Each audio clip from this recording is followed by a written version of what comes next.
Okay, welcome to Bible study. We have been doing a study called Grace in Chaos, where we have been meeting once a month to discuss and talk about the topics within that Bible study for the month.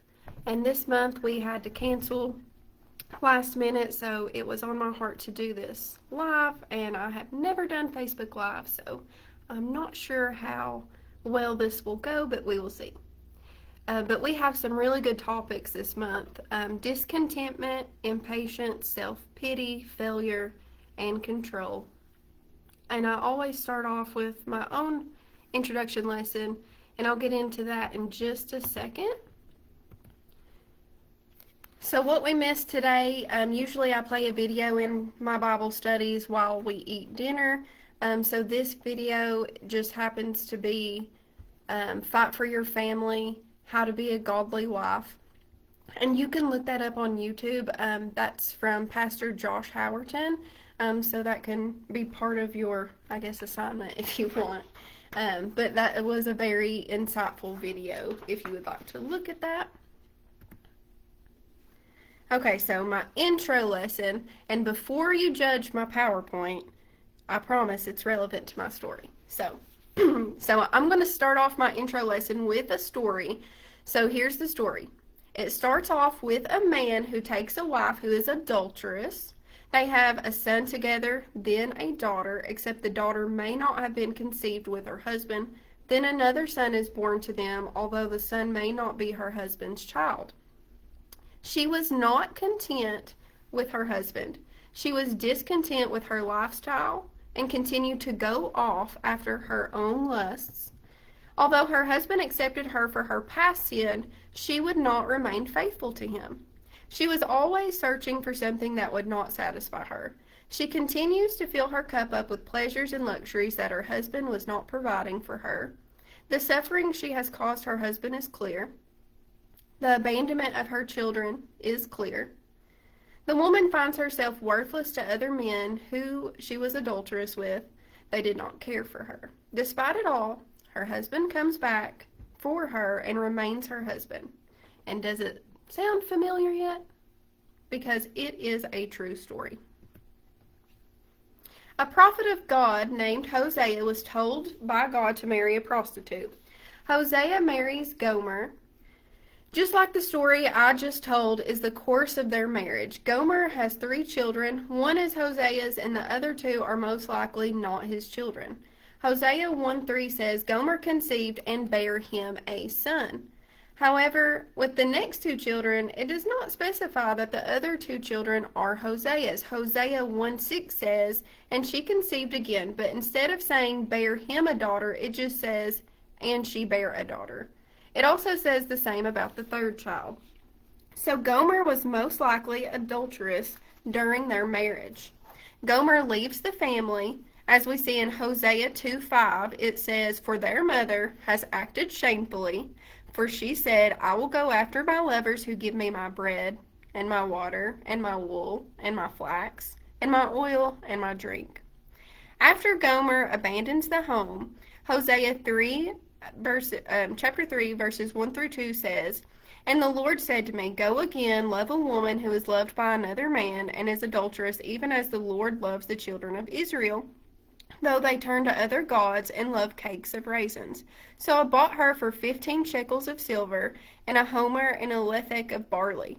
15 shekels plus the barley was equivalent to 30 shekels of silver. And if you remember in the New Testament, 30 shekels of silver is what Judas betrayed Jesus with. Think about that for a minute.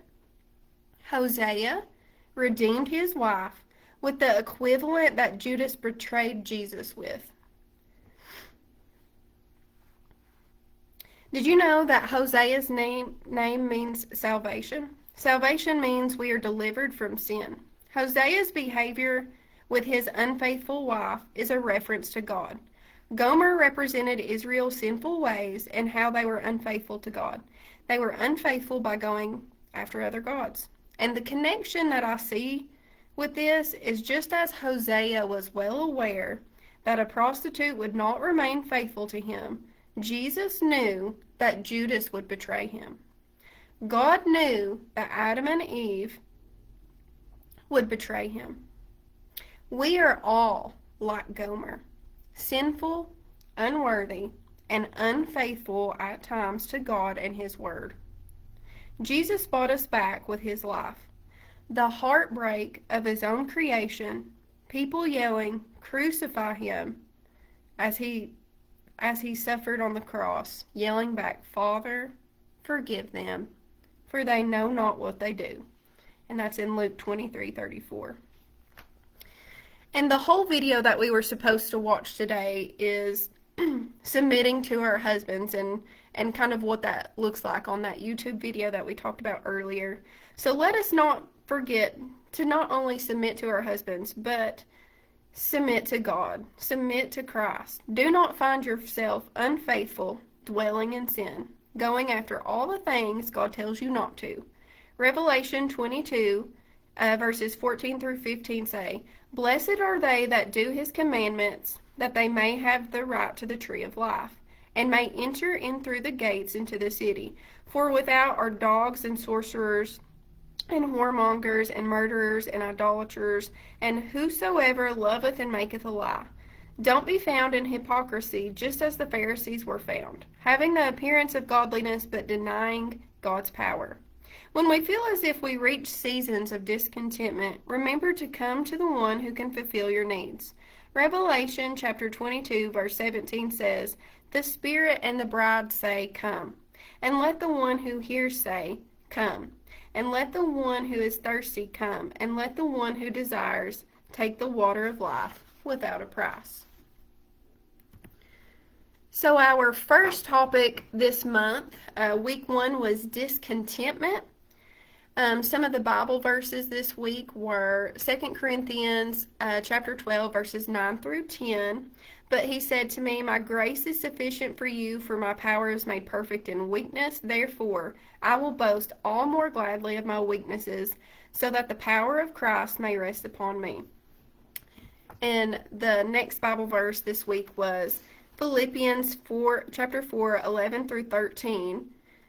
"Not that I am speaking of being in need, for I have learned in whatever situation I am to be content. I know how to be brought low, and I know how to abound. In any and every circumstance I have learned the secret of facing plenty and hunger, abundance and need, and I can do all things through Him who strengthens me." So the first question with our week 1 questions of discontentment was, what do you think you need to be happy, and how does today's reading change your perspective? And I know we don't have interaction on here, so I'll just go ahead and tell you what my answer was for this. So discontentment, it's the feeling of unsatisfaction, whether you long for current situation to change, envious of someone else's life, or just have desires that are not being met for your standards. I think the first thing to remember is discontentment occurred long before Adam and Eve. And when I was typing out my notes, I started typing, "It started with a woman," and then I was like, wait, no it didn't. I was reminded it didn't start with a woman. In fact, it started with Satan. So discontentment did not start with woman, it started with Satan. Isaiah chapter 14, verses 13 through 14 says, "You said in your heart, I will ascend to heaven above the stars of God. I will set my throne on high. I will sit on the mount of assembly in the far reaches of the north. I will ascend above the heights of the clouds, and I will make myself like the Most High." And then Ezekiel chapter 28, 12 through 15 says, "You are the signet of perfection, full of wisdom and perfect in beauty. You were in Eden, the garden of God. Every precious stone was your covering, sardius, topaz, and diamond, beryl, onyx, and jasper, and sapphire, emerald, and carbuncle, and crafted in gold were your settings and your engravings. On the day that you were created, they were prepared. You were an anointed guardian cherub, and I placed you. You were on the holy mountain of God in the midst of the stones of fire. You walked. You were blameless in your ways from the day you were created till unrighteousness was found in you." Satan's heart was proud. His perfection with how God created him led him to believe and think that he should be like God. His pride led him to be dissatisfied with his ranking. He didn't want to be in his position as guardian cherub. He believed he was a God. He was dissatisfied of his place in heaven, his rank, and the fact that he was not God. His prideful attitude led him to dissatisfaction. This is where I believe the first documentation of discontentment occurred. He was cast out and an enemy of God. Now, Satan was cast out of heaven and fell because of his sin. And if that's how he fell from heaven, he surely could use the same trickery on God's creation. Genesis chapter 3, verses 1 through 6 say, "Now the serpent was more crafty than any other beast of the field that the Lord God had made. And he said to the woman, 'Did God actually say, you shall not eat of any tree in the garden?' And the woman said to the serpent, 'We may eat of the fruit of the trees in the garden, but God said, you shall not eat of the fruit of the tree that is in the midst of the garden, neither shall you touch it, lest you die.' But the serpent said to the woman, 'You will not surely die, for God knows that when you eat of it, your eyes will be opened, and you will be like God.'" Now remember, that's what Satan wanted. Satan wanted to be like God. So he used the same tactic, knowing good and evil. So when the woman saw that the tree was good for food, and it was a delight to the eyes, and that the tree was to be desired to make one wise. Now listen to that. The woman saw that the food was a delight. Some things appear to be the better option. It seems to look really good. And then it was desired. Oh, there was something to be gained from it. So she took it. She took the fruit and she ate it, and she also gave some to her husband who was with her, and he ate. Notice the similarities to Satan's fall and how he played Eve. Also notice how he goes to Eve instead of Adam, as unfortunately it is written, we are the weaker vessel. Discontentment leads to sin. We have examples all through the Bible. Satan's sin will lead him to the lake of fire, according to Revelation 20:10. Eve's discontentment led to not only greater punishment and death, but Adam's as well. Remember, sometimes discontentment can lead to a greater fall that not only affects you, but your family. And then we see more discontentment in Exodus. The Exodus tells us the story of continual discontentment. Exodus chapter 2, verses 23 through 24 say, "The Israelites cry out to God to rescue them from slavery." And guess what? God delivered. After God delivered them from slavery, we see in chapter 15 songs of praise, and then in that same chapter, right after their praise, comes discontentment yet again. In chapter 16, they complained that they would have rather been enslaved than hungry. God delivered manna for them. Chapter 17, we see them complain to Moses again, this time about dying over thirst. God delivered again. Exodus 32, we see the Israelites completely turn away from God by worshiping, going to something else because they felt like Moses and God was taking too long. They worshiped the golden calf. Numbers 11:6, we see the manna they prayed for not being enough, and they complained yet again. We all know that ultimately God was not happy with the consistent disbelief, lack of faith, and discontentment. God punished the Israelites, and they did not want to die in the wilderness, yet their rebellion led most of them to die in the wilderness. God would have delivered them, because we see that all throughout, that how much God delivered for them, but they lacked faith, and they were not content with what God had done for them. We are not that much different from the Israelites. Maybe we sound like the Israelites to God with our complaints of discontent. The job is awful. Our children, our husband. Are we filling God's ear with discontentment more than deliverance? Instead of saying, "God, I trust you," are we blaming him? This is a reminder that sometimes the grass is not always greener on the other side. The apple that Satan wants you to take a bite of will ultimately be your fall. Your 40 years in the wilderness. Be watchful and stay in prayer. The next section, the next question for this week, it says, read Habakkuk chapter 3, verses 17 through 19. Make your own list of desires. Then, like the author, commit that even if the fig tree does not blossom, or even your desires do not come to pass, you will rejoice in the Lord. And, of course, I'm sure we all have desires or things that we have on our list, but this section reminds us that even if God doesn't give us what we ask, we can find contentment in God and not all these things. And then number 3 says, question number 3, look up the song, It Is Well With My Soul, and sing the hymn back to the Lord today, affirming that no matter what the day brings, the Lord is enough for you. And this video is, I was going to play this video, it's from YouTube. It's a really good video, but since I can't play it for you guys, I'll just kind of give you, kind of what it talked about.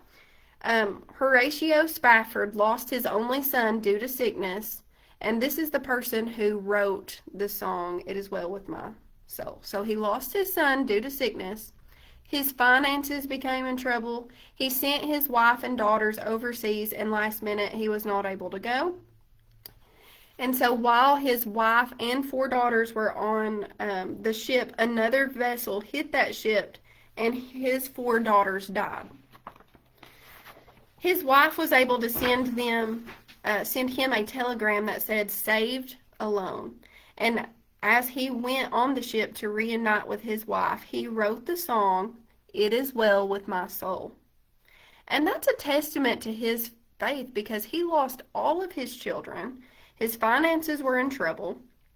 And part of the lyrics say, he wrote, whatever my lot, thou hast taught me to say, it is well with my soul. We may not understand everything we face, but let God give you peace so you can say, it is well with my soul. And that finishes up week 1, so we'll move on to week 2, which is Impatience. Some verses from Impatience is Proverbs 14:29, and you can read those on your own. I'm just going to go through these. Proverbs 15:18, Proverbs 16:32, and then Ephesians chapter 4, verses 1 through 3. So those are some of the verses for week 2, Impatience. So question number 1 says, read 2 Peter chapter 3, verse 9. Reflect on the Lord's patience with you and pray that the Lord would grow your patience. And I liked 2 Peter chapter 3, verses 8 and 9, but do not overlook this one fact, beloved, that with the Lord 1 day is as 1,000 years, and 1,000 years as 1 day. The Lord is not slow to fulfill his promise, as some count slowness, but is patient toward you, not wishing that any should perish, but that all should reach repentance. So I think that's just a reminder for us is, our timeline is not God's timeline. So we have to be patient, and we can't be impatient, because we live in a world where we want things now. We want our packages to come right away. We want to be able to get on the internet instantly. And that's just the way we are wired right now in the world. And we're going to have to slow it down and calm down, because God does not always work on our timeline. So that's what I got from 2 Peter chapter 3, verses 8 and 9. So what is impatience? Words that can describe the feeling of impatience are irritable, restless, annoyed, and anger. And we can be impatient in many different ways, whether our kids seem to take their precious time when we seem to be in a hurry, and that's me and Peyton almost every single morning. Or maybe we're asking our husbands to do a chore or a honeydew project that's not being done within our timeline, or maybe we become impatient with God. So one thing that I learned from studying impatience in the Bible is the ripple effect that can occur from impatience. For example, Sarah was one who became too impatient. In Genesis chapter 16, verse 2 says, "And Sarah said to Abram, Behold, now the Lord has prevented me from bearing children. Go into my servant. It may be that I shall obtain children by her." And Abram listened to the voice of Sarai. This occurred right after God told Abraham he would have his very own son. Verses 4 through 5 say, "And he went into Hagar, and she conceived, and when she saw that she had conceived, she looked with contempt on her mistress. And Sarah said to Abram, May the wrong done to me be on you. I gave my servant to your embrace, and when she saw that she had conceived, she has looked on me with contempt." Then Abram allowed Sarah to deal harshly with Hagar, so Hagar fled. So one woman's impatience led to a lot of stress, turmoil, and all of that happened in their home. Although one woman was impatient, the ripple affected many people.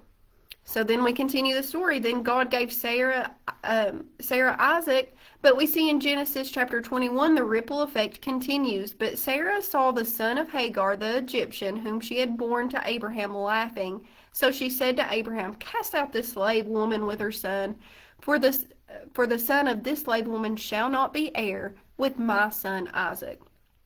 And guess what? Abraham did as Sarah said. Hagar and her son went into the wilderness. Hagar even put her son under a bush and had to go a little ways off so she would not see the death of her son. Good news, because God heard the boy's cry and Hagar's cry, and God provided for their needs. So my question for you is, what will the ripple effect of your impatience lead to? Thinking about when I'm probably the most impatient is in the morning when we are rushing to school. And then I kind of thought about this. Number one, that can be prevented. We could get up earlier. And that's my responsibility to get her up earlier. So when I think about my impatience, there's sometimes problem solving to it, I guess.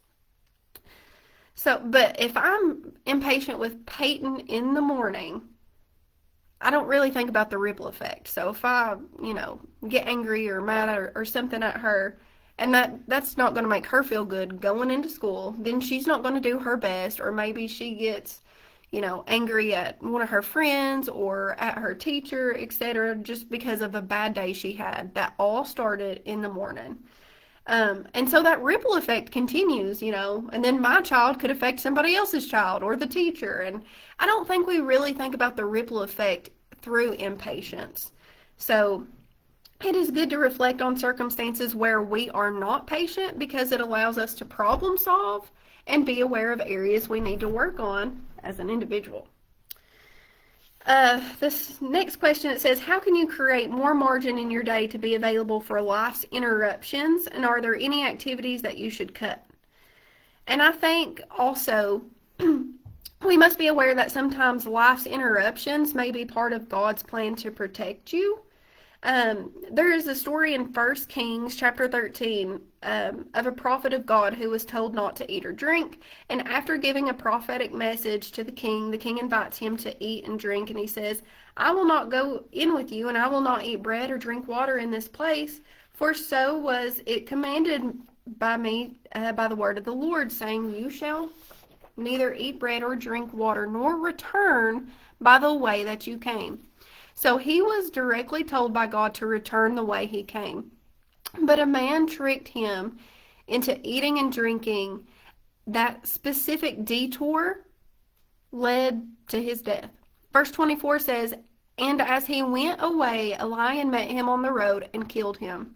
And God had his protection a priority, but his disobedience led to a detour and cost him his life.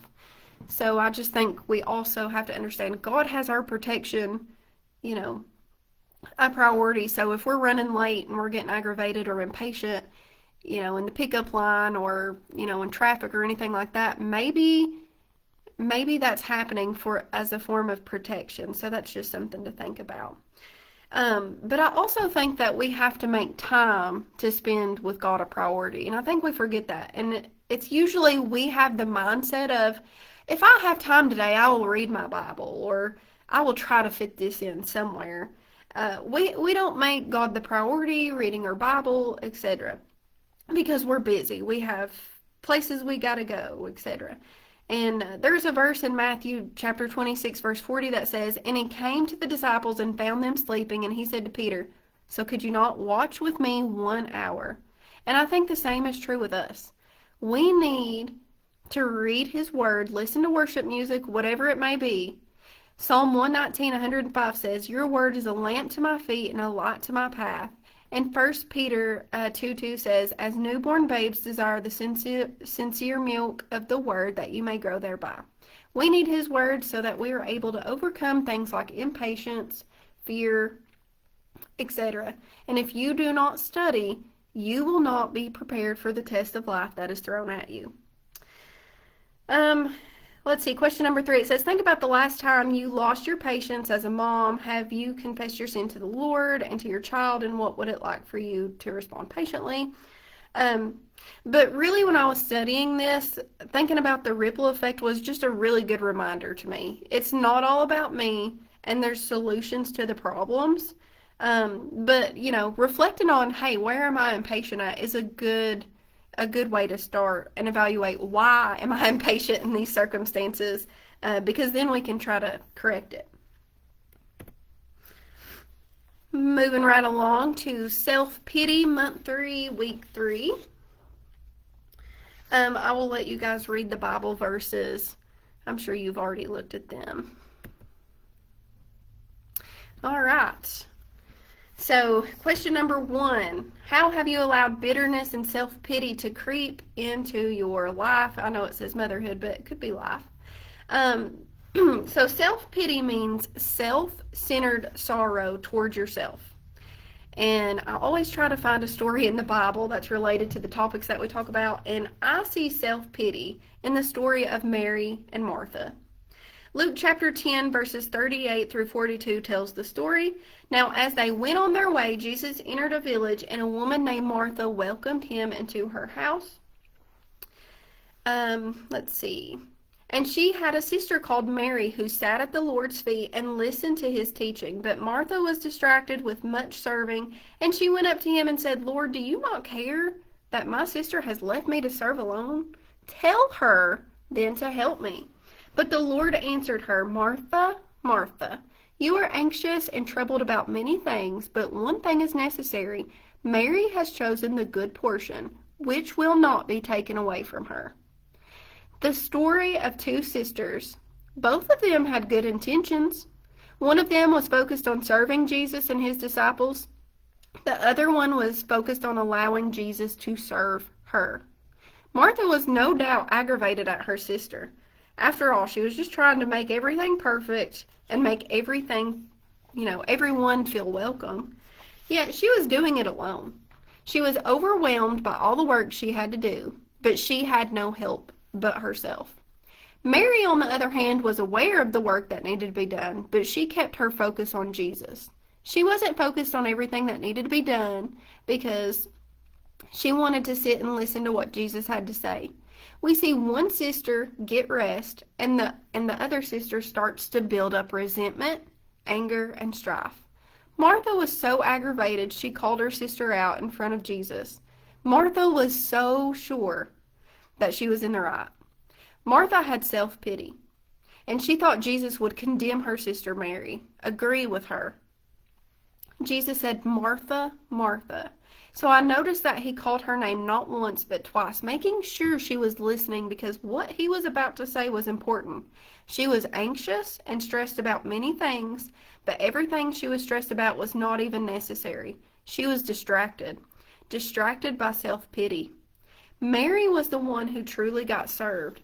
She received peace, unbothered by stress around her by entering in Jesus' presence. Mary received what was good. And the Bible does not have Martha's response after Jesus said what he said, but I can just envision him just kind of tapping a seat, saying, "Sit down and listen." And I guarantee she chose to sit down after that. But how many of us have prayers like that to Jesus? Just like Martha. "Jesus, my husband doesn't do this. My kids don't appreciate me.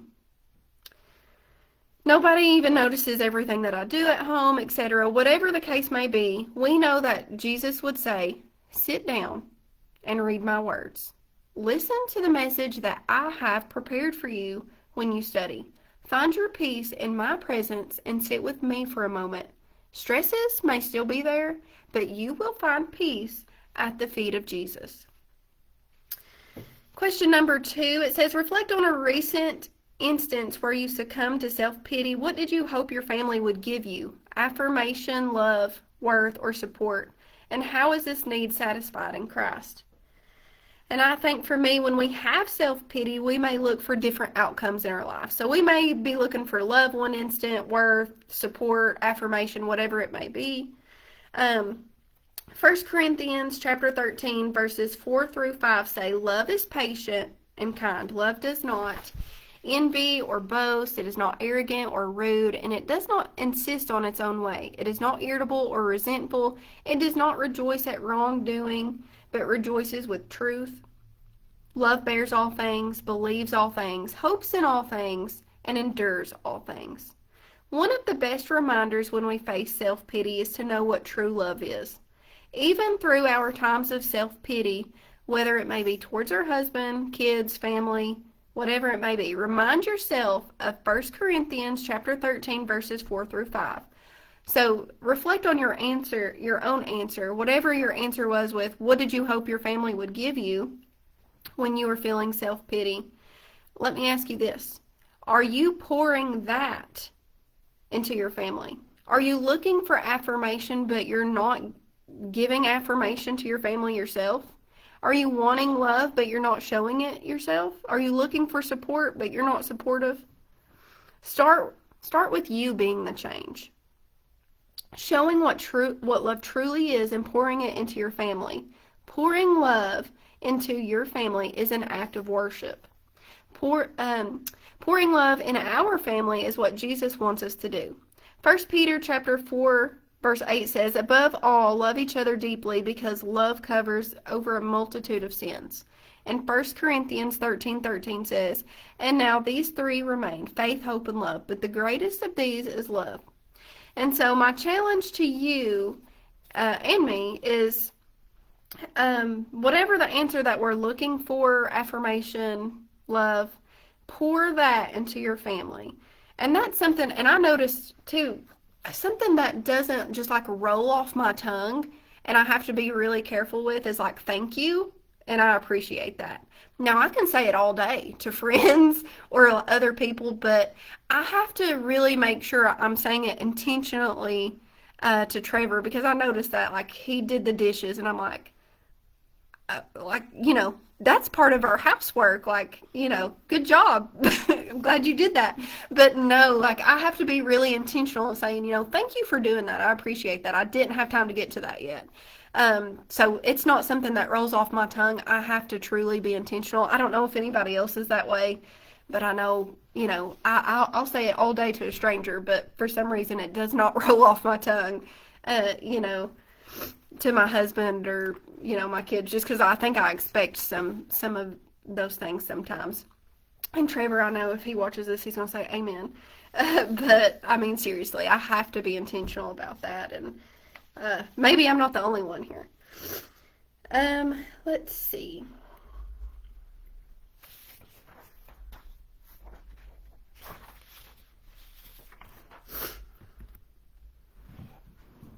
Okay, this is some more Bible verses. I'm just going to kind of skip this. And we'll move on to failure.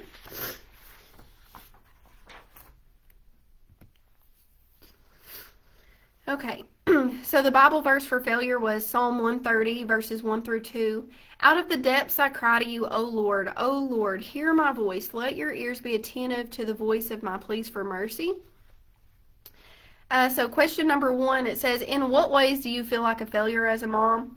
And we are reminded in Proverbs 24:16, for a righteous man may fall 7 times and rise again. And when I answered this, I was like, I don't feel like a failure as a mom, because I feel like I'm trying, so I feel like that gets some point somewhere. But I do have moments where I do fail.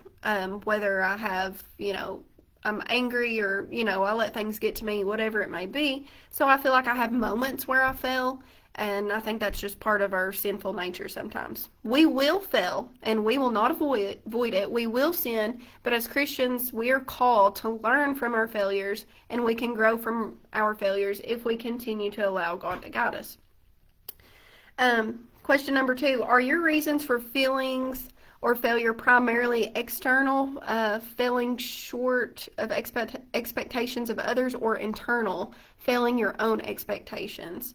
And we see failures throughout the Bible. Romans chapter 3 verse 23 says, "For all have sinned and fall short of the glory of God," so that's something to remember. And First King tells us there was a king named Abijam who walked in all the sins of that his father did. So we have a king who knew sin all his life. And instead of being the change, he sinned as his father did. So Abijam failed. And when Abijam died, his son Asa reigned in his place. However, Asa did what was right in the eyes of the Lord. He did not walk in his father's sin. Although he was surrounded by sin, by his close family, he chose a different path. 1 Kings 15:13 says, "Also he removed Maacah, his grandmother, from being queen mother because she had made an obscene image of Asherah. And Asa cut down her obscene image and burned it by the brook of Kidron. Asa's grandmother worshipped her own God. She did not follow our God, for she had another God. And Asa removed her." Why did Asa do that? Well, number 1, he was setting up his environment in the way it should be.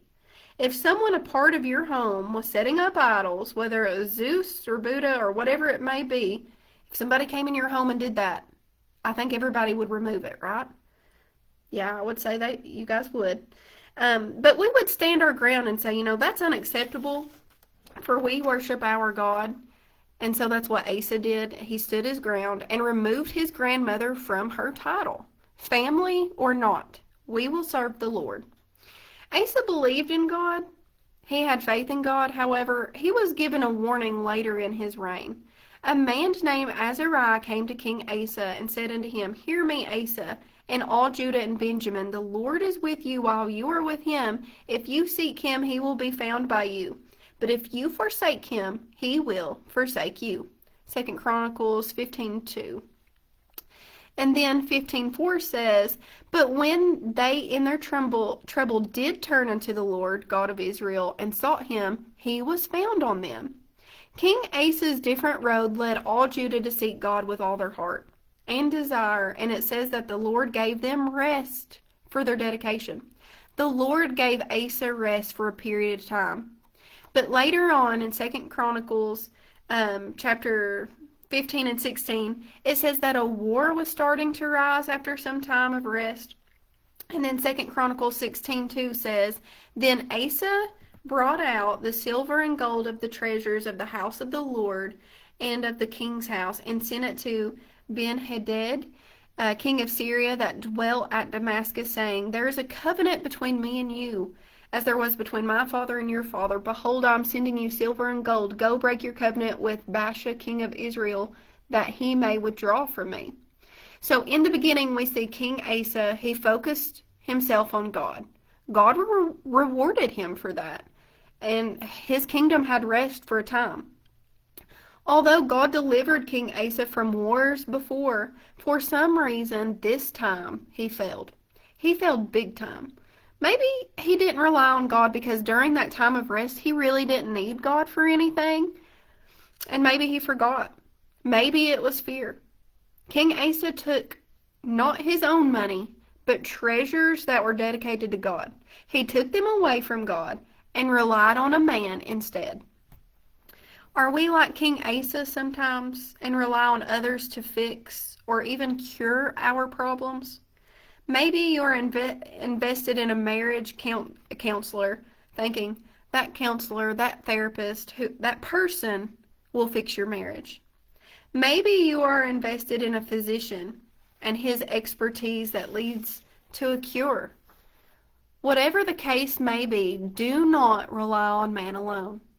And as a nurse, I can do CPR to hope to save your life, but I cannot save your life. Only God has that ability. A counselor can maybe guide you, but also be aware of who guides you. Remember the Good Shepherd we talked about last month. Let him be the one that guides you, teaches you, and helps you. Asa chose not to rely on God, but a man. God did not help him because of that. Asa's failure led to more wars. And I want to end with this thought. And Asa, in the 39th year of his reign, was diseased in his feet until his disease was exceeding great. Now listen to this. Yet in his disease he sought not to the Lord, but to physicians. That's the problem right there in that verse. He didn't seek the Lord. He sought physicians. He did not seek the Lord. It could have been written a different story about healing. It's scary when our children, family members, or maybe even us as an individual are having health problems, but put your faith in God and continue to pray. Oh, and I have one more thing to say. I'm sorry. I don't know. Okay, so there's a story in the Bible. It's about a woman of Canaan. She came from a region and cried out to Jesus saying, have mercy on me, O Lord, Son of David. My daughter is severely demon possessed. But he answered her not a word. So that means she was like crying out to God. She was like, God, help my child. And he didn't answer her right away. And even the disciples came and urged him saying, gosh, send her away for she's crying out after us. But he answered and said, I was not sent except to the lost sheep of the house of Israel. And then she came and worshipped him. So he was silent. He didn't fix anything, but she continued to worship. She worshipped him, saying, Lord, help me. But he answered and said, it is not good to take the children's bread and throw it to the little dogs. And she said, yes, Lord. Yet even the little dogs eat the crumbs which fall from the master's table. Then Jesus answered and said to her, O woman, great is your faith, let it be to you as you desire. And her daughter was healed that very hour. The mother's relentless pleas through Jesus' silence allowed her faith to be put to the test. She could have walked away, put her faith in a physician or someone else after Jesus ignored her or was silent for a time. But she had strong faith. And she was rewarded because of that strong faith. And her daughter was healed because of her mother's strong faith. And that's the type of mother that we should all strive to be. So we'll move on now. Oh, I had a picture. My bad. Okay. So, our last one, I hope this hasn't been too long, but our last one is control. So let's talk about control. Psalm 73, verses 23 through 28. You guys can read that on your own. Here's another one, Proverbs 19:21. Many are the plans in the mind of a man, but it is the purpose of the Lord that will stand. And this is talking about the fruits of the Spirit. Okay, so question number 1. In light of Galatians 5:22 through 23, what would it look like for you to live a self-controlled, not controlling life? So Galatians 5:22 through 23 refers to the fruits of the Spirit. Verse 24 says, and those who belong to Christ Jesus have crucified the flesh with its passions and desires, meaning don't act in accordance to the flesh and fleshly desires, but crucify or kill the flesh and focus on the fruits of the Spirit. So with control, the definition of control is the power to influence or direct people's behavior or the course of events. We may want to control, to influence, and direct our children's behavior. We may want control because maybe our husband isn't doing what we want him to do. Or maybe we want control because we want to know the course of events that are in front of us in life. We don't like uncontrollable actions, behaviors, or directions because we can't always prepare for the unexpected. And what if Jesus looked at you and said, your name, so insert name here, Paige, this is what's going to happen soon. And personally, I think that I would really like that if he did that. And in fact, Jesus did tell some future events. And Peter was one of his disciples. He told what would happen in his future, and Peter did not like what he had to say or even believe it. Matthew 26:30 says, "You will all fall away because of me this night. For it is written, I will strike the shepherd, and the sheep of the flock will be scattered. But after I am raised up, I will go before you to Galilee." Peter answered him, "Well, though they all fall away because of you, I will never fall away." And Jesus said to him, "Truly, I tell you, this very night before the rooster crows, you will deny me 3 times. Peter said to him, "Even if I must die with you, I will not deny you." And all the disciples said the same. Peter did not like that answer. Jesus spoke of his denial, but Peter denied his denial. He thought he had control. Matthew chapter 26:50 through 51 says, "Then they came up and laid hands on Jesus." I got a picture. They came up and laid hands on Jesus and seized him. And behold, one of those who were with Jesus stretched out his hand and drew his sword and struck the servant of the high priests and cut off his ear. And in John 18:10, that reveals that it was Simon Peter. So here again, we see he's trying to gain control of an uncontrollable event. However, he ended up turning his back on Jesus. Then we see Simon Peter followed quietly behind. Now Peter was sitting outside in the courtyard, and a servant girl came up to him and said, "You are also with Jesus the Galilean." But he denied it before them all, saying, "I don't know what you mean." And when he went out to the entrance, another servant girl saw him, and she said to the bystanders, "This man was with Jesus of Nazareth." And again he denied it with an oath, "I do not know the man." And after a little while the bystanders came up and said to Peter, "Certainly you too are one of them, because your accent betrays you." Then he began to invoke a curse on himself and swear, "I do not know the man." And immediately the rooster crowed.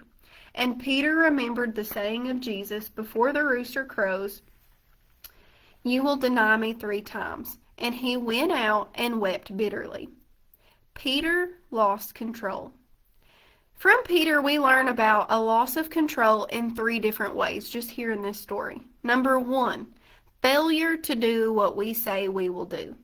Whether we say we won't sin anymore, lose control to anger, whatever it may be, it's all talk, and in reality you fail because you do not know it. You do not do what you say you're going to do. Number 2, we try to control and take matters in our own hands. We choose a path because we think we know best.